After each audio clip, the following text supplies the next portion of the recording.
So I was at Harbor Freight the other day, and I got to compare the new General Series 3 versus the Icon. And let me tell you, the difference is staggering. But granted, so is the price. It's literally twice the price.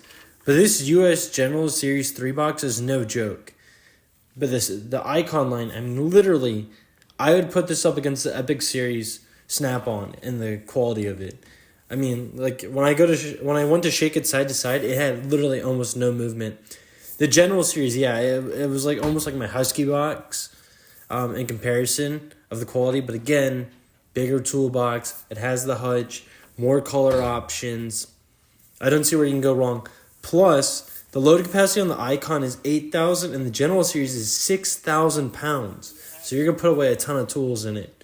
I mean, and if I could choose a box, though, I would go with the Icon all the way. I think the hutch and then the bottom is about $4,000 in total because the bottom alone is $3,000.